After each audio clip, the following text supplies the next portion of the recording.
I'm Greg Hunter. Welcome to USAWatchdog.com. With us, a reoccurring guest. He's a best-selling author. This was a best-selling book. Look at the size of this book. When you buy one of his books, I'm kind of giving it away. When you buy one of his books, you get your money's worth. This he put together on short notice just before the election when he knew Trump was going to win.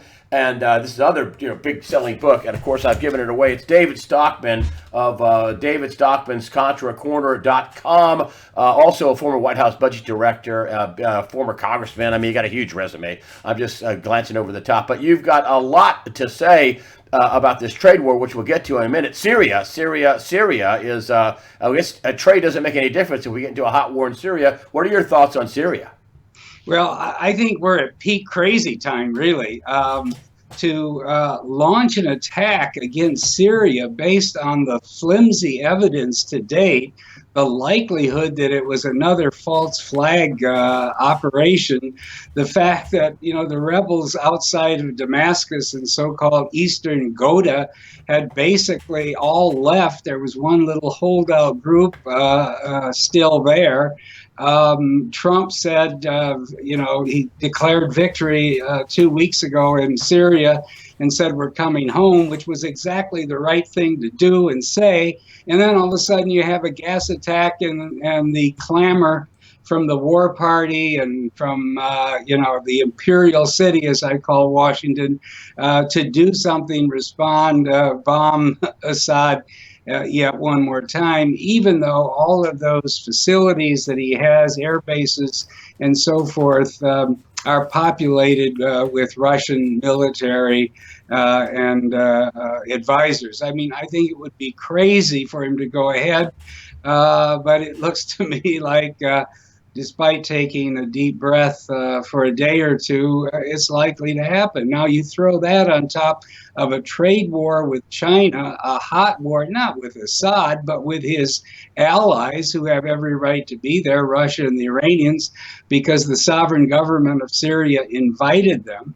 And then you put it in the context of an absolute breakout of fiscal insanity that we've had in the last 3 or 4 months with this giant unfunded tax bill, this huge omnibus appropriation. I call it the horribus appropriation.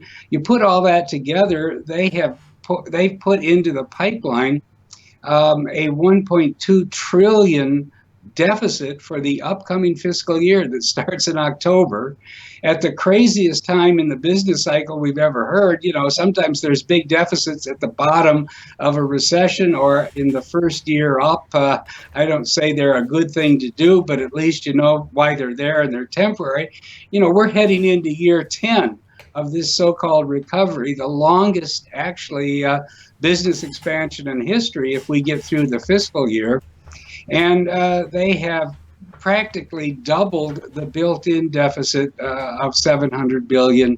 It was bad enough. So let me summarize. You have a hot war against Russia and the Iranians, which we have no business starting.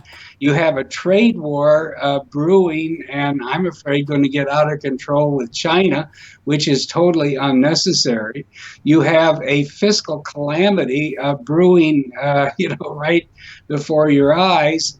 And you have a Fed populated by Keynesians who think they've, miraculously cured the economy. Everything's fixed. We're off to the full employment races forever. And so they're finally going to do what they should have done a long time ago, and that is normalize the interest rate and begin to shrink this hideously swollen balance sheet. The problem, though, is they've waited so long that when they get to the full rate, as you know, of QT, quantitative tightening, by October, it's just ramping up now, but they'll be basically shrinking their balance sheet by $50 billion a month starting in October. Let's make that $600 billion a year on an annual basis. So they're going to be draining the bond pits of $600 billion of cash, just as the U.S. Treasury is attempting to sell $1.2 trillion a year of new debt.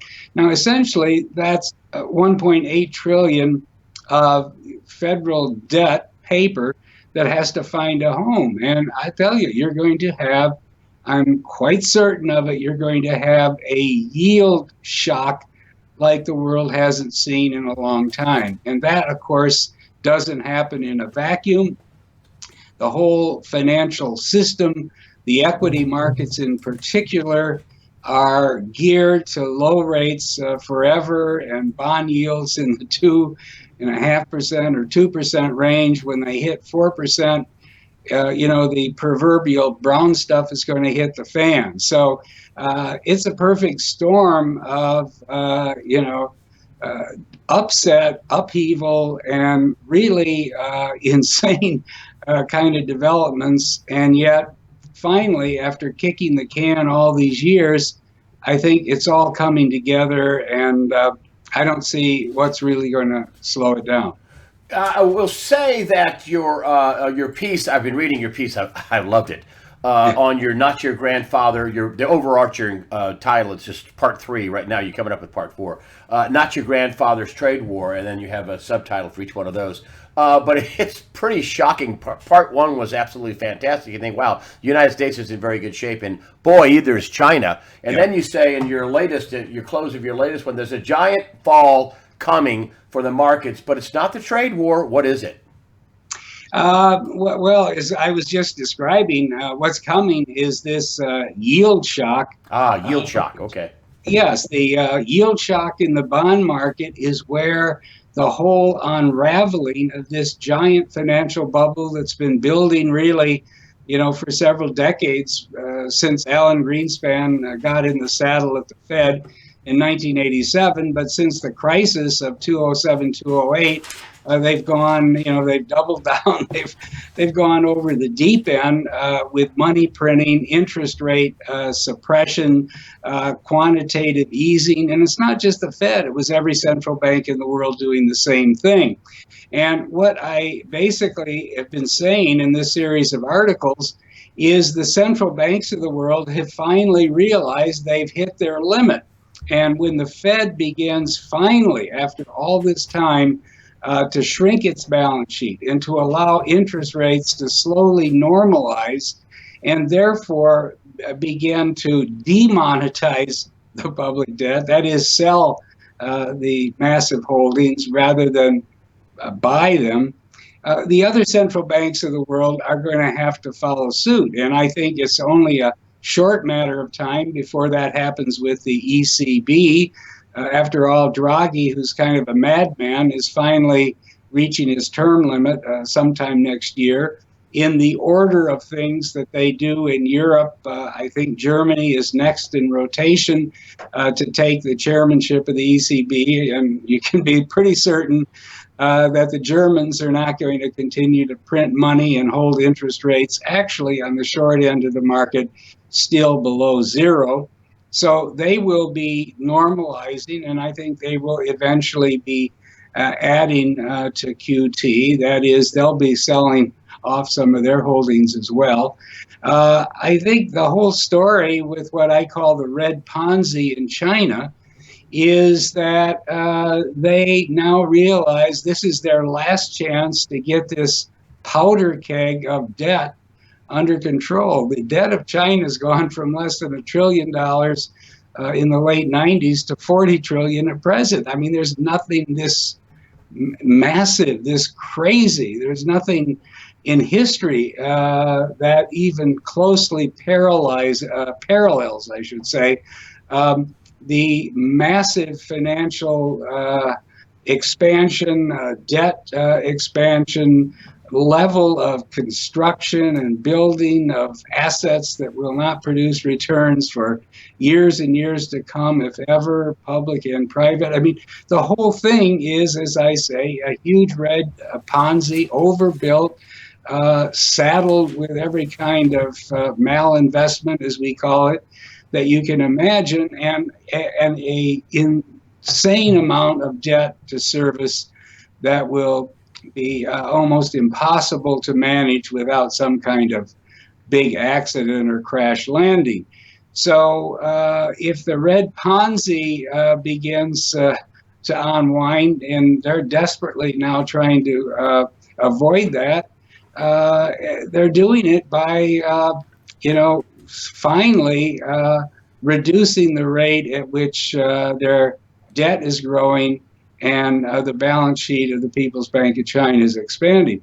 So I summarize all this simply to point out that we have entered, I think, a totally different epoch. We have had a giant pivot by the central banks, now underway at the Fed, soon to be copied by the ECB and other banks, Bank of England, the People's Bank of China, ultimately maybe even the Bank of Japan, the champion money printers of the world, will have to slow down as well. But when all that happens, the world financial system is going to go through a pretty serious trauma because interest rates are going to rise everywhere. The cap rate, how you value things, PE multiples are going to be heavily impacted in a negative direction, and that means that everything out there is up for grabs to be reset.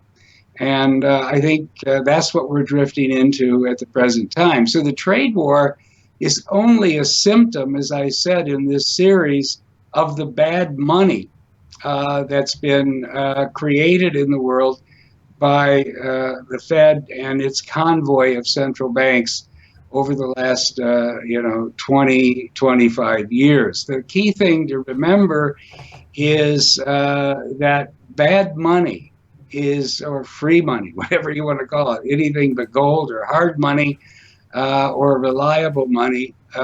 Free money is the mortal enemy of free markets, and it creates all of these distortions that end up with the crazy trade imbalances that have provoked things like Trump's, protectionist attack or response to China.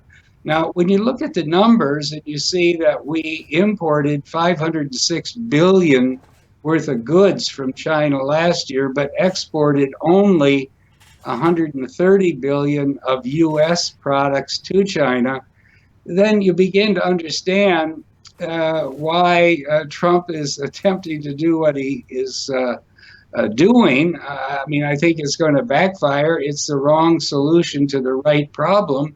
But the point is, a free market based on honest money would never produce this kind of imbalance. Under the old system, when you start to run trade deficits this big with the world or even with your major trading partner, there would have been a quick adjustment because we would have lost reserves in the old days, pre-1914, that was gold. When you lost financial reserves or gold, that caused the banking system to tighten up, interest rates to rise, credit to be curtailed. The economy slowed down, prices adjusted, and slowly, imports declined and exports recovered. That's how the system is supposed to work. That's what I call a settlement-based system. And we don't have that anymore. We have basically a bad money system, which allows these kinds of trade imbalances to grow until finally the politicians throw up their arms and begin to violate all the rules of the free market and launch a trade war like we have right now. This yield shock, Germany, I thought it was a good idea to produce bonds at negative interest rates. And how much more worthless are they going to be when rates go from, the boon goes to 3% or 3.5% or whatever it is? You're talking about the massive destruction of debt. We're talking about deflation. We're talking about debt destruction. You're talking about Armageddon here financially. You're talking about a depression of unparalleled in human history. Am I correct? Well, I think in the bond market, I don't know any other way to describe it. It was insane when the ECB basically went full bore into quantitative easing just in the period since they really pulled out the stops 2 years ago, they've expanded their balance sheet from 2.5 trillion to 5 trillion. You can imagine that's even bigger than the balance sheet of the Fed. It distorted the whole spectrum or range of interest rates throughout Europe. It not only took the yield on most of the German bond yield curve into negative territory, but it also pulled down the yields on basket cases like Italy, Portugal, and others. I mean, Italy, has been shrinking the economy for the last 10 years. Their debt is 135% of GDP. They can't seem to even elect a government that functions, which is understandable given, the way in which the Italian state is, so bloated and corrupt and ineffective. So still, they can't address their fiscal problem because they can't even get a government that has a mandate or that has a reliable majority. And the ones they're likely to get, are going to be chasing populist illusions rather than face their fiscal problem. I'm saying all this because it's crazy that 2 years ago, the Italian 10-year bond in that context was trading under 1%, under 100 basis points. It's still under 2%. And, that's nuts because sooner or later, Italy is going to default or leave the EU or have some kind of traumatic reckoning because, the status quo there simply isn't sustainable very much longer. And yet, why did the bond yield go down to under 1% for a time and stay down in the sub-basement where it is today? The answer is because the ECB was buying hand over fist Italian government debt, and the fast money traders in Europe realized that until the ECB really gets out of the market, there's a guaranteed bid for these bonds. And so they bought them as a short-term speculation.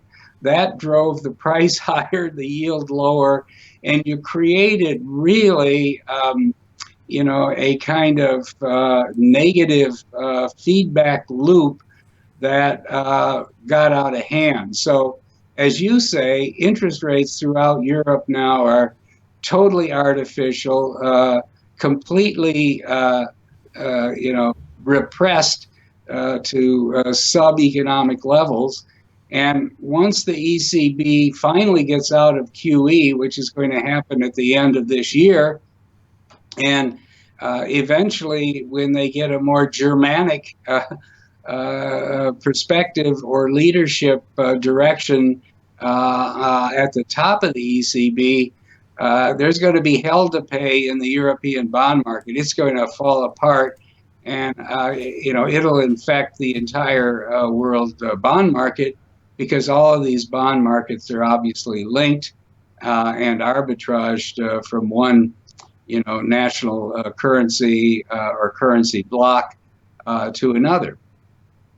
Let's stand on the moon here just for a second, and so to speak. And what the picture, I got a general studies degree. My brain's a little small compared to yours, but this debt's never going to get repaid.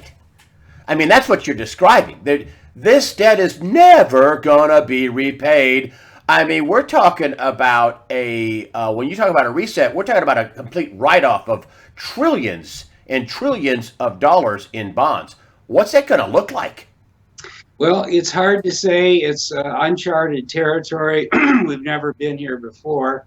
I think before you get to some real, thundering resolution or reckoning, there's going to be years of struggle and attempts to kick it under the rug. But the numbers have gotten so big that you're right. The ship can't be turned around. And it's just a matter of the rate and time frame in which the whole thing goes down. And I think we're sort of on the cusp of that now, because when you consider that we're entering year 10 of this so-called recovery, and we're facing a 1.2 trillion deficit just in year 10.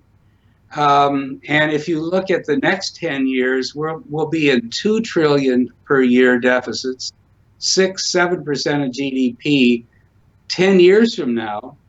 And that's all baked into the cake. That's all built into current policy. It just came out in the last few days from CBO. Even they, with their rosy scenario economics, project nearly 13 trillion of new debt over the next 10 years.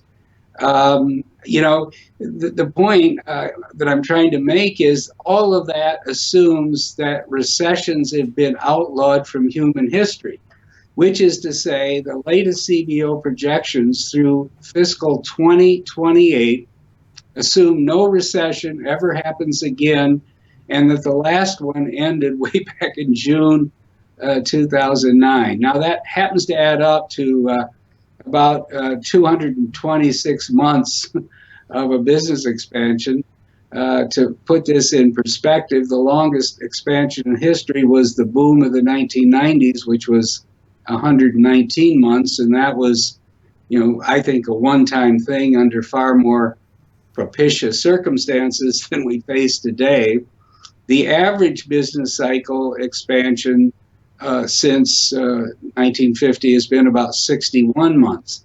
So who in their right mind would think that in a world facing hot wars, trade wars, impeachment threats, non-functioning governments everywhere, our government, might as well not even, they ought to adjourn and just go home. It's incapable of agreeing on anything except, adding more spending or reducing taxes and adding to the burden on future generations. But my point is, heading into that kind of world where the risks of economic breakdown, malfunction, recession, whatever you want to call it, are enormously higher than they were 10 years ago or 20 years ago or 30 years ago. And then to expect that it'll be smooth sailing and literally, get this, full employment permanently every year, quarter in, quarter out through 2028.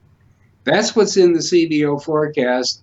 And even with that forecast, the national debt ends up $33 trillion, around 130% of GDP by 2028. But what if you say, I'm not buying the rosy scenario, and I'm not buying all the crooked accounting that's built into the rules by which CBO projects their 10-year budget path or forecast. It's not really their fault. It's they're mandated to do it this way by Congress, trying to hide the ball, so to speak, hide the deficit. But anyway, if you set aside the crooked accounting, such as the assumption that budget caps that have been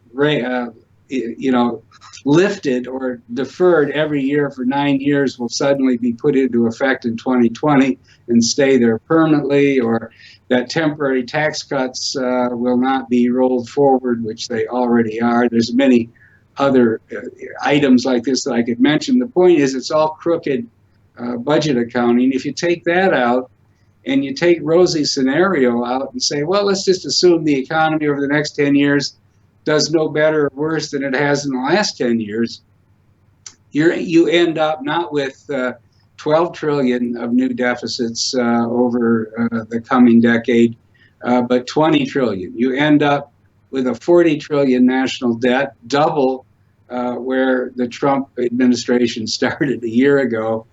And you end up in that condition, unfathomable share of GDP at a time when the baby boom retirement wave is peaking. I can't remember the exact year, but I think more or less it peaks around 2028, 2030, 2035. So you will have, within a few years after that, almost 100 million people on Social Security and Medicare. You will have deep, deep deficits built in year after year. You will have national debt of 40 trillion that at some kind of normal interest rate would require at least 2 billion a year to finance, 2 trillion I mean a year to finance. These numbers all become impossible, and yet there is this is the hard core reality. This is happening, and why those legislators down in Washington think that they can kick the can for another year and wait till the next election and somebody's going to get courageous, in 2019, or worse still, all the robo machines and day traders on Wall Street think, we're heading towards permanent prosperity and unending growth of profits. I really don't know when push comes to shove what they're smoking on either end of the Acela corridor, either Wall Street or Washington. But it has to be a delusion-inducing substance, because anybody who wants to be honest about the facts of life today would say, A, we don't need a trade war. B, Syria is none of our business. C, we ought to be trying to make some kind of rapprochement with Russia. They're not any threat or enemy, rather than ramping up a hot war. And D, we got to get our fiscal house in order before it takes, down the entire U.S. economy. But those things are so obvious. They're as plain as, the nose on your face. And yet, life goes on hour to hour, day to day. I guess you would say now we go on the Donald's tweet cycle.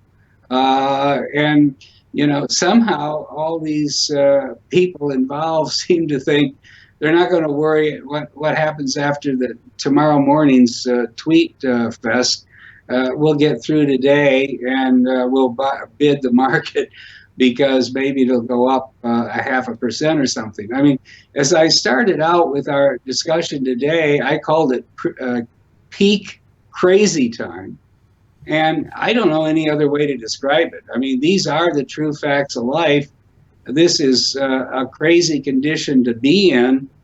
And frankly, it is not sustainable. I mean, it defies every law of common sense, of free markets, of sound money, of rational foreign policy. It's really nuts, if you want to summarize it in one word. I guess the big question everybody's asking is, when is this going to blow up? I mean, the long-term implications are unbelievable, but the short-term implications, I mean, this thing could roll out of bed if we get into any kind of a skirmish in Syria, or if somebody zigs when they should zag. I mean, is the possibility of a giant reset crash going to happen? I mean, is that a for sure thing? Well, I don't know if it's for sure. I don't know exactly when it would happen, but I think the risk, you can only deal with probabilities in the world. No one is clairvoyant.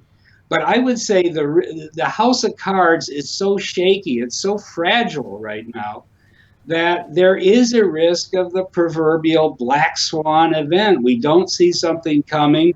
It shocks the system. It triggers a panic. And the panic soon, envelops itself, descends into some kind of doom loop. That could very easily happen. I'm not sure what would be the trigger, and maybe we're not talking about a black swan anymore. Anyway, maybe we're talking about an orange swan, and I'm referring to the mop top in the Oval Office. But whatever it is, it's clear that if you ever get these ETFs in a position, and there's over 3 trillion of them now, where they have to start selling, and because people are dumping the ETF because they're trying to get out of the market, or if you get some of these hedge funds that are in all these fancy trades that are essentially short volatility one way or another, I think you could have an avalanche that would shock everybody, because somehow the feeling is that those risks of crashes that we've had in the past, like 1987, that was 20 2% in one day. I put that in today's terms or dollars on the Dow, for instance, and you have a number that scares the living daylights out of you, right? I mean, what happens if the Dow would drop by 21% in one day? Well, it doesn't have to be anything like that. It could be 10%, it could be 5%, and it would still shock the system. And, we don't have honest markets left anymore. All of the normal mechanisms of financial discipline have more or less been destroyed. Even when you get a sell-off, one thing that tends to break the fall is the short sellers finally decide they've made a whopping big profit. They've been rewarded. They take their winnings and cover their position. Well, that means they start buying to cover their short position. It stabilizes the market. And then you move on to the next phase. Well, all the shorts have been taken out behind the barn and shot. There is no short interest to speak of left in the market. And so therefore, that automatic stabilizer that you get in a downturn or a sell-off, deep sell-off, isn't there. Just, to use one example, to say nothing of all of the fancy trades that are embedded in the market today. So you're right. We're at risk. We don't know when it will happen and what could trigger it, but we know this: the risk, the probability is growing, and therefore the risk reward in the current market is absolutely prohibitive. In other words, maybe you could make on the S&P 500, maybe you can make another 5% or 8%, but you're exposed right now to losses that could be 30, 40, 50, or 60% if you get the kind of black swan shock and, self-fueling sell-off that is possible and that we've seen at least 4 times in the last 3 decades. Last question, gold. A, are we going to go back to a gold standard, forced to be on one? B, would you be a buyer or holder of gold and silver, I suspect? Yeah, I would be a buyer of gold. Whether we go to a formal gold standard or not, who knows? I don't think it's that likely, but it could happen if things get desperate enough. It could only happen if the current regime of what I call monetary central planning, Keynesian central banking, however you like to describe it, if it's totally repudiated in a massive crash in this bloated bond market, which is exactly the doing of the central banks, and a crash in this massively overvalued stock market, which has been fueled by the central banks, then maybe, there will finally be an awakening among the politicians and the public, for that matter, and on Wall Street as well, and demands for a return to some version of sound money. But even before we get to that, if we do, and it's down the road, I think that the only real safe haven left in the world, this is the key point, fundamental point, is the gold market, because bonds are a safe haven, have been for traders, but that's all short term. That's for a couple hours or a couple of days when there's a, quote, risk-off event. But what they have failed to recognize is that over the last 10 years in particular, the bond market has been so distorted and so mangled by this massive QE that the whole structure and yield curve is now completely out of whack and dangerously exposed to a collapse. In other words, in short, bond prices are way the hell too high. Yields are still much too low, and therefore this entire bond market is going to face, as you said earlier, a dramatic reset. So you can't consider that a safe haven, except if you're a robo machine trading by the nanosecond, or a day trader who's adept and can move in and out by the hour. But what I'm talking about is normal investors and home gamers who are trying to protect their wealth. You can't go into the bond market to protect your wealth. The stock market is a powder keg waiting to get corrected. So, in that environment, people are going to buy gold, and I think there's tremendous price appreciation ahead as this whole central banking regime finally comes unwound. And I want to just end with, I talked about how people get their money's worth when they buy your books. It's a best-selling book. This is another book that you put together in very short order. Huge books. You also have David Stockman's ContraCorner.com and subscriptions. You're a prolific writer. Tell us about all the stuff you get when you subscribe to your thing. And I'm under no obligation to do this. You didn't know I was going to do this. Sure. I don't make any money. You don't pay me. I don't want you to. But tell me about all the stuff you get. Your huge articles on your David Stockman's Contra Corner and stuff you produce. Tell me about that. Well, yeah, Contra Corner is my daily publication.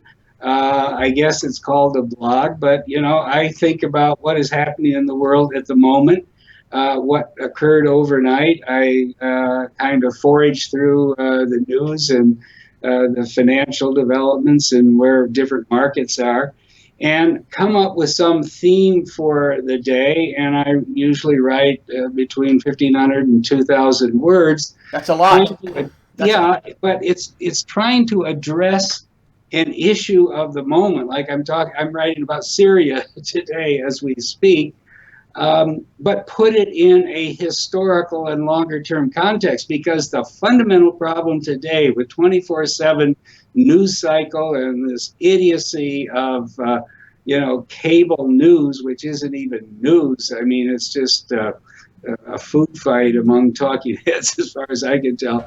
I try to put it in historic context, get rid of the recency bias, bring in to bear on the equation that, the Russians didn't exactly invade Crimea. Actually, Catherine the Great bought it for good money from the Turks in 1783, and it's been an integral part of Mother Russia ever since. And the main home port for the Russian fleet has always been at Sevastopol, which is the main port city in Crimea. Well, when you hear that the Russians, invaded and annexed Crimea, and it sounds like, oh, here we go again with another rogue state on the march across Europe, that's ridiculous. It's out of context. It doesn't tell you that the Crimea was 90% Russian. And when the Ukrainian nationalists pulled their coup in Kiev, February 2014, the Russians in Crimea were petrified. They didn't want to be part of that operation. There's a whole history of enmity there. So I'm using this as one little example, but when you put it in the historic context, then you can calm down, number one. And second, you can see what Washington is really doing. And that is the military-industrial complex, the warfare state, the war party, I call it a lot of different names, is looking for an enemy, looking for an excuse to justify its existence. We are wasting $700 billion a year on a massively oversized defense, war machine that we don't need in any way, shape, or form, and wouldn't have if we weren't trying to be the policeman of the world. So anyway, that's a bit of an extended discussion, but I'm trying to describe what I do every day in Contra Corner. That happened to be on foreign policy. That happened to be on today's Syria, and the fact that behind attacking Syria is really trying to punch Russia in the nose, and why we don't need to be punching Russia in the nose. Anyway, David Stockman's Contra Corner addresses that. I also post things that I read as I'm doing my homework for my own post as recommended reads. I call them contrarian reads. I also post quite a few charts. I call it charts of the day, often coming from the data and the numbers that I'm looking at for my own posts. So that's what you get at Contra Corner. And some of it is free, and some of it is subscription, correct? Yeah. And I'll put up the links to David Stockman's ContraCorner.com and also your subscription page. I'll put all that stuff up for people. It's very well done. I've just seen some of the free stuff. It's fantastic. I mean, it's really fantastic. What you do is fantastic. Well, I don't charge for other people's thoughts. I pass them on to you. Yeah. But for my own, it's worth something, I think, and therefore there is a modest subscription fee. Super. I'll put the fee up. You also have a special deal coming up. Don't you have a special deal also that you'll have to send me a link to? So sure. Contra Corner, David Stockman's ContraCorner.com. I'll put up the subscription page and also a little link that describes the deal you have coming out. David Stockman from David Stockman's ContraCorner.com. Thank you for joining us today on USAWatchdog.com. Great. Glad to be with you, Greg. I hope you come back. Will do.